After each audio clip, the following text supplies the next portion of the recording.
December 2nd, 1942. Snow drifted over Stalingrad, settling on the ruins like a silent funeral procession. What hid beneath that snow wasn't just cold.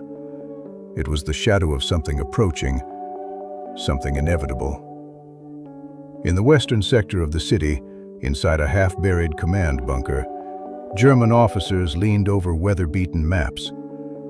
The paper edges had curled from the cold, the ink had faded, and the names were barely readable. Even the maps seemed ready to abandon this city. At 4:10, the ground trembled. First a soft vibration, then a deeper pulse, as if the earth itself had begun to breathe. Someone outside whispered, "That isn't our artillery." His voice never finished the sentence. Something vast was moving toward them. An Oberleutnant climbed the icy steps and stepped outside. His breath crystallized instantly. At the edge of his vision, shadows gathered. Then the silhouettes merged, and finally the horizon revealed one unmistakable shape: the Red Army. The engines of T-34 tanks filled the darkness like an oncoming storm. Columns of infantry stretched endlessly, flowing through the snow like a metallic river refusing to stop.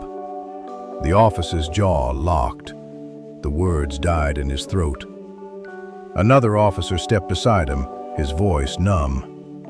"They never told us it was this massive." As more officers emerged from the bunker, the scale became undeniable. A captain scanned the approaching Soviet line and shook his head slowly. "This isn't a counterattack. This is a verdict." The Soviet soldiers advancing in the dark looked like the city itself, wounded, shattered, but unbroken. Inside the bunker, General Schmidt bent over the map. The blue lines marking German positions were no longer real. They were ghosts, illusions that had refused to die. With a hard, quiet voice, he said, "The ring is closing, and no one is coming to open it." The air in the bunker thickened instantly. One officer tried to hide how badly his fingers trembled inside his gloves. Another began to pray, only to stop after 3 whispered words.